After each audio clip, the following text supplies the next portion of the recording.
from you. Aha! We were just fighting over who's pressing the go live button, but we're back. It's Monday. And look, Ceara's back. What's up? Hi. Oh my gosh, hi. How was Lisbon? Rainy. It rained the whole time. I mean, it is April in Lisbon. So yeah, I mean, it was fine. I was in a conference room anyway. I wasn't out doing stuff, but in any case, the rain made it easier to do the work. So yeah, you don't really have that like drive to go outside and check stuff out. Yeah, totally. Okay. Well, busy weekend. We've got a whole bunch of stuff to talk about. Where are we starting today? Okay, well, we're going to talk about Do Kwon because there was some Do Kwon news. We're going to talk about him a couple times. We're going to talk about CZ. And then we're going to talk about scams. And then we've got some new ideas about trading cards of influencers and how people think that this might like relaunch NFTs. I don't know about that. We've got BitGet, we've got 1inch, and we've got Goldfinch. So the news is a little bit all over the place, but that's because it's a Monday morning weekend wrap-up.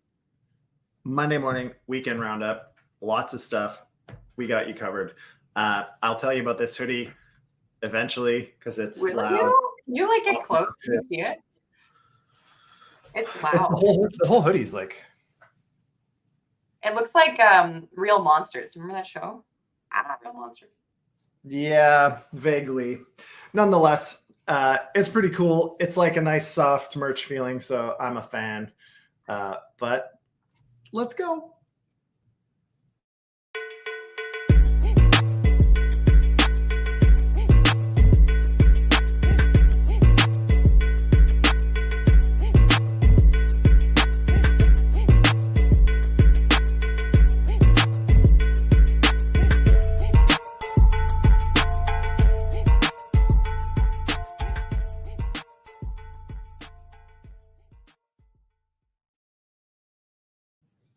All right, we're back. I'm trying to figure out some more information on where the hoodie came from, but I'll get it to you.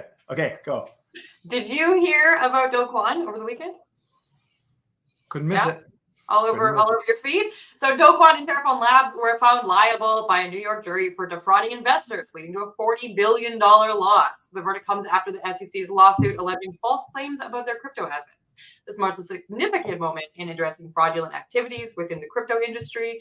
Does it? Do you think this is the one setting precedent? Do you think this got to move forward because SBF finally was convicted? JD, what do you think? I don't know. I mean, this was a civil suit, I believe, that followed the SEC's suit. I'm not sure if that was a criminal case or if it was a civil case. I think it was a civil case, but I could be wrong.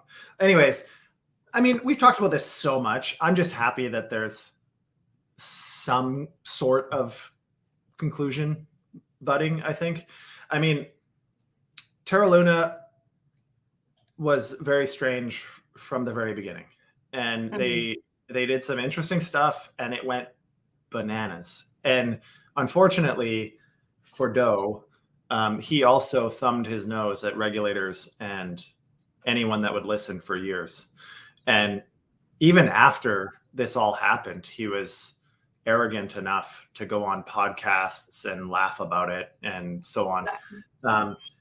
And this is a $40 billion hole that was either directly or mainly influenced by fraudulent activities. So, I mean, this to me is like, okay, perfect. It's not surprising. He should be convicted. He should be found guilty. The evidence is overwhelming. I mean, a lot of these cases have been dragging on and on and on. And as more of them get convicted, they seem to be moving a little bit faster. It's notable here that the jury deliberated for less than 2 hours after everything was presented. Yeah. So, I mean, there's a few reasons for that. Common law starts to influence things a little bit. Even in America, precedent from previous decisions and so on makes it a little bit easier for judges to then pile on to some concept that hasn't been challenged. So the first few are always the most challenging. The judge has nothing to go off of. They're really just trying to look at the regulators' abilities or responsibilities. So I don't know. We'll have to see how this all plays out in the end. Sentencing will be interesting. He's still in Montenegro. They stopped his extradition for some reason. And so we'll have to see how it plays out. I mean, to me, this just makes sense. It's getting easier for them to find evidence, and the evidence is understood better now than ever before. So yeah. My real question though is it going to matter? Like, is it really going to impact Do Kwon that much? Maybe this will be more clear from our next article, but is it really going to matter that he's been being held accountable? Is it really going to matter that he's being convicted? Yeah, he doesn't have that much money.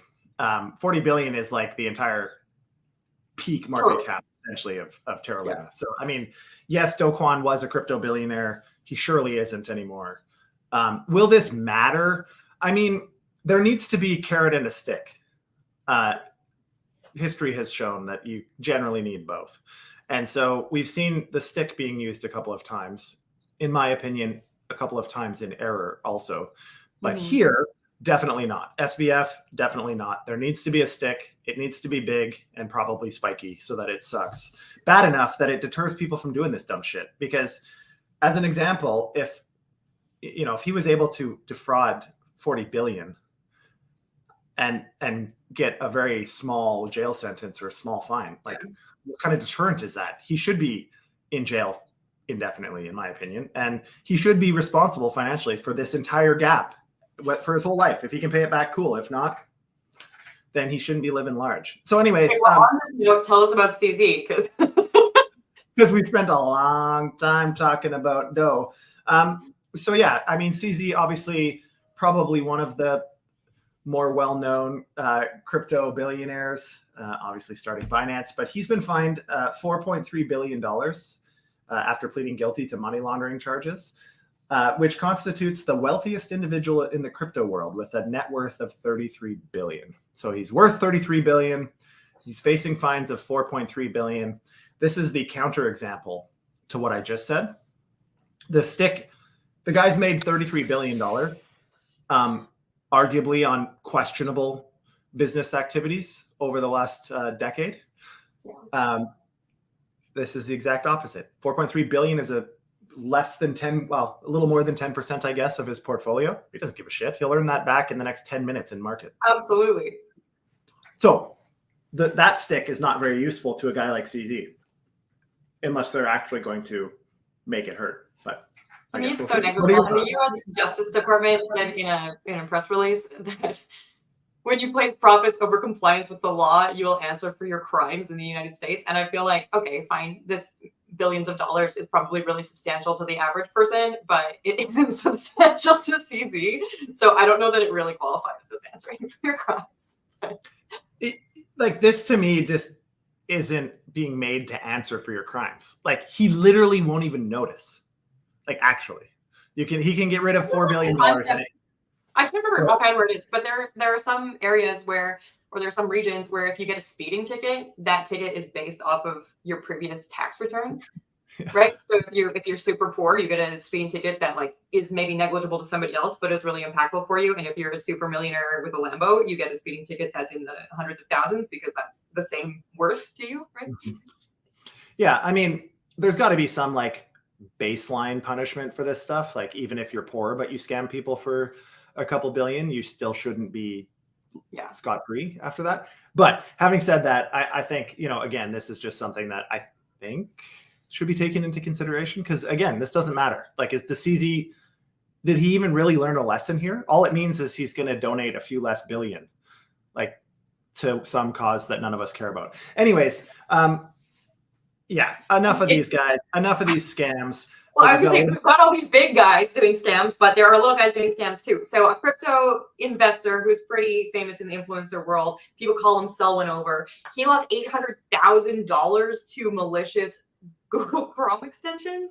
One is called Sync Test Beta, and the other is known as Simple Game. These are basically keyloggers, and so they compromise the user's wallet seed phrases after a Chrome update. Be careful about what you download, I guess. But basically, it stole his seed phrases and then traded a bunch of his funds on MEXC and Gate.io. Weird. Two places that he's probably able to do it without KYC still. Strange. Yeah, this is just another of many reminders, I think, that we talked a lot about this during the bear market. There was still a lot of scams. There's still a lot of like phishing, but now there's way more people, way more inexperienced people coming back in for the memes and the JPEGs and all this crap. So scammers are proliferating. There's more and more scams. They're getting more and more sophisticated. So quick, my opinion on this public service announcement: don't trade with your phone or your normal computer that you use all the time. Have a separate trading computer. Everything should be hardware wallet secured. I mean, if this guy's an experienced trader and kept 800,000 in a hot wallet, well, maybe it's never. But he actually came out and said some similar things after this happened. He's been interviewed a couple times. So Sel went over, has said that if anything seems off, if anything prompts you to input a seed phrase, don't do it. And if you do, like your full PC. So. I mean, the same thing, same reminders that we always give. Don't click on any Google ad related to crypto, even if it's a site that you think is probably legit, like 1inch or Uniswap or something. Do not click on ads in Google for crypto stuff, because that is one of the biggest scam vectors. It's cheap to get in front of a very targeted audience. And before Google figures it out often and pulls the ads down, the scam has already been completed. So just be careful. I mean, don't download anything. I can't encourage us enough. Get a separate device for trading. We have a really good question, which is that not everybody has a computer. Some people are just working right off their phones. So are there any recommended best practices for this? Yeah, the lady, that's a good, the lady, that's an interesting X name. Good one. But yeah, that's a good question. I mean, from your phone, you can still hook up ledgers. If you've got the Bluetooth ledger, you can connect your ledger to your phone. You can use hardware adapters. If you you can use YubiKeys. YubiKeys are really cool. Kind of like a hardware wallet, but a little bit more versatile for 2FA. You can use a YubiKey in a lot of places. You can use them also for your MetaMask and so on to secure that. It's not as foolproof if you don't have a computer, obviously. Should go without saying, please don't trade in internet cafes or any public computer anywhere, because those are almost guaranteed to have keyloggers and phishing all over them. So yeah, you just have to be super careful. I mean, I would never do anything in this space without hardware wallets, period. And Agent J is reminding us to check our links and use a VPN when appropriate. So be aware of these pieces too. Okay, it's not Friday. I don't want to talk about scams anymore. Can you give us some good news or some interesting news? For anybody that doesn't know Agent J, he's kidding. He doesn't actually do it. Just in case you didn't know. Okay. So crypto trading cards. Now, I was on a podcast the other day on Wednesday last week with degen Roundtable, and we were talking about a pretty cool pulse game, card game, which is pretty neat. Although, caveat, I'm not a huge fantasy card playing fan, but the crypto community is abuzz with the latest trend: trading digital cards of crypto influencers on fantasy.top. This novel concept, currently in testnet phase, combines trading card collecting with competition, where users assemble teams of influencers with nearly 250 crypto personalities featured and over 23,800 competition entries. The platform is set to hit mainnet soon, promising to blend social media status with trading.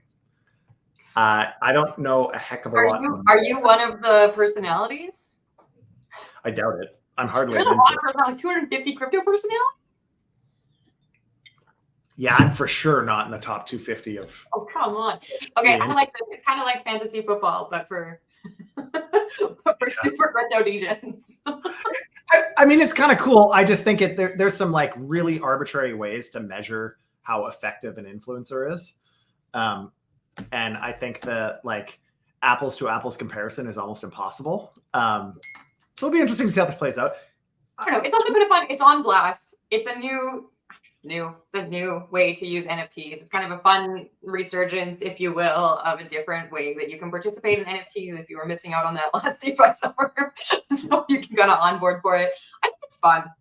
I'm torn on this one because part of me thinks that the NFT JPEG hype, meme hype, it really just is a bad look, while we're at the same time trying to convince the rest of the world that we're a legitimate technology layer and consider us. It's pretty good onboarding tactic. But it is. Not the one with the degens, because you already have to be involved in crypto to know about crypto personalities, in which case it's just like a fun on-chain way to participate. But NFTs have been a great way to onboard people.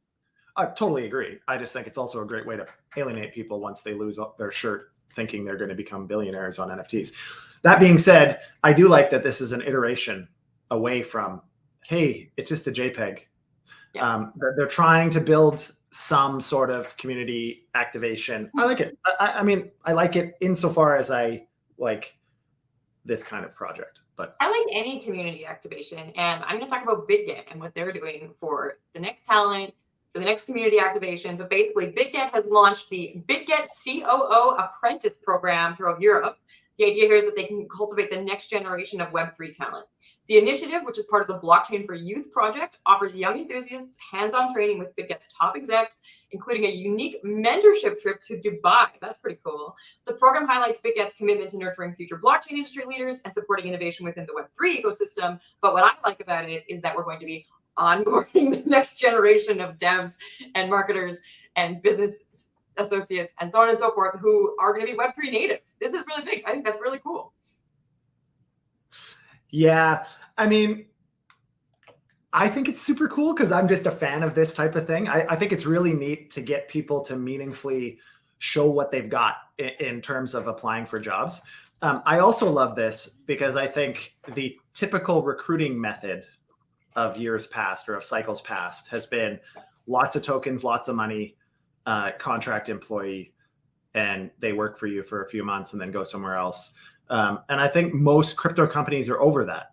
Like, we are not hiring any mercenaries, any guys that claim to be senior Solidity devs and all this crap. They come, you know, they're hit and miss, and then they leave, and they want incredible amounts of money for that luxury. So I think things like this are really cool because it's another way to meaningfully activate people that may or may not be a part of the space already, but could have incredible skill sets, and they're just missing a little bit of understanding. Kind of like when we hired you. Yeah, actually. Seriously, like, you had a lot of arm's length or a lot of like ancillary skills that lend really well to your success here, but you didn't have blockchain experience. Right. Or I didn't have DeFi experience very specifically, like what was finance and what am I doing here? And so, you know, I'm a big fan of things like Blockchain for Youth, because if I hadn't been adopted by JD, how would I have ever broken into the space, right? And so I just want to point out, I just want to plug it. It's not like they've endorsed us, but it is a really cool program. If you have, whether they're a kid, a teenager, or a young adult in your life, they probably qualify for something with Blockchain for Youth. They have free local education where that you can actually go to like real world presentations and stuff. They have hackathons, and they also have scholarships if you want to add a blockchain module to your post-secondary degree. So a little bit formal, but also kind of cool. And totally you're right up your alley. You love it. Yeah, that's my thing. Yeah. Anyways, I think it's good. All in all, it'll be interesting to see how it actually plays out in terms of finding a COO. Funny note on that. A friend of mine that's a LA Hollywood producer has floated the idea to us a few times of doing the Real Housewives of Crypto. Oh yeah. Let's do it. I think that would be hilarious because videos of what my real life is like will completely get rid of any romanticism that people think is a part of. If they do Real Housewives, you're 100% on that top 250 list because you're the housewife. I will be the housewife. Christine's actually the boss. Yeah. Yeah. Warlock and Key, I see your comments about the merch. He's the man behind the merch. So if you want to tell the people in the chat, buddy, where they can find this out and see the other stuff that you guys are working on, please do that. And I'll add it to the YouTube stream once you share it. Shill, my friend. But we're onboarding all kinds of people. Who else are we onboarding? Well, apparently we're going to try to onboard everybody, but this is pretty exciting. One-inch partners with MasterCard and banks to launch a Web3 debit card. MasterCard, I'm a big fan. They've been pushing hard through the bear, and you know, they didn't really let off trying to scoop up market share. Anyways, 1inch has collaborated with banks and MasterCard to introduce a Web3 debit card, the 1inch card, enabling seamless crypto to fiat conversions for online, in-person, and ATM withdrawals. The card merges traditional payment systems with the flexibility of digital assets, signifying a stride towards integrating cryptocurrency with everyday financial transactions. Mm-hmm. Where are you at on this one? Okay, so the only thing that I don't like, because it is a FUD show, is that I always think MasterCard, Visa, these large conglomerates, they're going to be our new governments. So to me, this is very much crypto arms race. Who can reach the debit users the fastest? Who's going to allow you to spend your fiat with kind of like a Web3 backend the fastest? And does that adhere to our blockchain ethos? Does that adhere to being a degen, or does that take away from it? Yeah. So there's been a few attempts at this in the past, which I think is pretty interesting. And I've used many of them, actually, with varying success. There's some, crypto.com had one. What was that other one? There's a bunch. Binance had one. Coinbase had, like, a lot of the major centralized exchanges have had them, some of which no longer exist, of course. But they've tried to do it. It's been very centralized. It's kind of been clunky. The fees have been obnoxious, like not functional, obnoxious. But it was, last cycle was kind of cool. I had a way to use point of sale, use crypto at point of sale, and it only sold at in a certain order of priority, which was kind of cool. But 1inch, I think, hopefully will get rid of a lot of the criticisms of some of these versions past. So this 1inch obviously is going to deal with on-chain crypto assets, most likely. There's a lot of transparency, a lot less centralization in how 1inch happens. And arguably, because 1inch is an aggregator, they should be able to find the best and most cost-effective liquidity for whatever you're trying to accomplish. So all in all, I think it's pretty good. I'd love to see, I wish that we would see point of sale starting to just accept crypto instead of still having to use the TradFi incumbents, Visa and MasterCard, because they're a middleman without necessity. Totally. So this is kind of my point, is like, yeah, having MasterCard is great. MasterCard is legitimate. People trust MasterCard. I know that my MasterCard is going to work at that point of sale. But on the other hand, do I want to keep giving my transaction fees to MasterCard? Like, I was traveling this last week and I have to go pull cash out. It would be great if I could use my Web3 debit card to pull out some crypto that I already have and maybe avoid some of the international transaction fees and maybe avoid having to store my own money in a TradFi bank account. But on the other hand, if I'm working with MasterCard anyway, I may as well just have my money. Yeah, for anybody in Europe, the lady has a really good suggestion. Monolith. I'm not in Europe, but I have a Monolith card. Don't ask.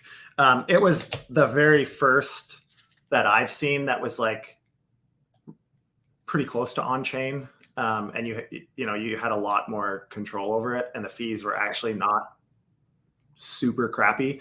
But they, as far as I understand, the lady, at least during the bear, they stopped taking new applications. I'm not sure if that's the case, but definitely worth, if you're in EU somewhere, Monolith, they're pretty cool if you can get approved. Yeah, of course, not legal for us in the US. Again, Ceara, like I don't know. I really need to see, I would really prefer to see POS being tokens. Totally, instead 100%. But then you're also going to get into, I'm at, I don't know, convenience store A, and I only have USDC and not USDP, and like, now I can't buy a Slurpee. So I see some benefits and some potential shortfalls. Okay, let's end on a FUD note, because we are that's what we do best. We end on FUD. Goldfinch, which is a crypto platform for under-collateralized lending, has experienced its third default since 2021, with Lend East defaulting on 10.2 million in loans. This event has led to calls from affected users for compensation from Goldfinch's $107 million treasury. Critics argue that these defaults expose flaws in Goldfinch's lending model, especially concerning the underwriting of emerging market loans. Others believe that this is just what happens when you participate in crypto. JD, what do you think? You're a Borderland expert. What do you think? Yeah, I've been thinking a lot about under-collateralized lending for a long time. A lot of the problems that precipitated the last bear market had to do with under-collateralized centralized crypto lending, and how they're managing origination of those loans, how they're managing risk monitoring, how they're managing collections and liquidations and all of these things. We spend a lot of time, obviously, in over-collateralized lending, which is much easier to do, in particular on-chain, and everything becomes algorithmic. The problem is it's not capital efficient at all, and not necessarily sustainable long-term. as a space, we have to find a better solution than over collateralized lending because it doesn't work. So I understand why people are trying this. And it's been tried a lot. Unfortunately, it's still not a perfect science. They're giving incredible loans in many cases without liquid collateral, always without a way to collect collateral in real time, et cetera, et cetera. So it's, I mean, the fact that there's only been 3 defaults of all the loans that Goldfinch probably has outstanding, I actually don't think is like alarming. Here's the thing, and this is, I'm going to end on this note, and I know we got to go, but everybody should be aware of these risks. And that's always the case. So as an example, if you're an investor in an insurance company, and that insurance company has unexpected claims because of some act of God or whatever you want to call it, you very well could have a massive stock decline and your dividends could be slashed. The company could go out of business if it's too catastrophic. Yeah, it's not okay for the government. Yes, I agree, the lady. But anyways, you know, it's to be expected, I think, in a lot of ways. Like, do defaults happen? Absolutely. Why do you think you're getting paid outsized yield relative to lending in a safe environment? The yield is almost always reflective of the risk. And we just have to make sure that people meaningfully understand that. Like, you can't get 15, 20% yield on your assets forever with zero risk. Yeah. Period. And so these things should be expected. 3 defaults out of a whole bunch of loans. Hopefully nobody was overexposed to any one particular lending pool. And it should just be a blip in the process. I don't know. We'll see. Okay. That was your weekend news roundup. That was it. We are live, and today we had over 80 live viewers. So thank you so much for joining us. The only thing I'm going to mention is that most of those viewers are on Twitter. Super cool. Like, share, subscribe. But if you come over to YouTube, you can actually chat with us in the typey type chat. We do that too. And it doesn't work on Twitter. So if that's important to you, come visit us on YouTube. Yeah, I see that. All we got to do is rep the merch and you can bring your boys, brother. Thank you again for the support, of course, and we're happy to support you. Live show Monday to Friday, 12:30 p.m. Eastern on both my Twitter and our YouTube. Like, share, subscribe, hit the bell, do all that shit. Tell your friends, do it. And yeah, the lady's coming from Twitter. It does work. I can see your comment. It works, like she can view it and we can see what she's saying, but I can't type back to Twitter. Oh. So all the typing back goes only to YouTube. Weird. So if you want to have an offside conversation, any of that kind of stuff in such a way that we can respond to you, it's got to be on YouTube. I don't know why Twitter doesn't let us do that. It's just how it is. That's it. All right. Not super funny today, but we ended on a funny note. That's awesome. Ain't see no chat. It's because you're not logged in, maybe. I don't know. Warlock, anyway, you're on. Yeah, you're watching on X, bro. So that would be why. Okay, I gotta go. Anyways, like, share, subscribe, hit the bell. Goodbye. Make sure to subscribe, hit the bell. Go find yourself. Bye. Go find yourself.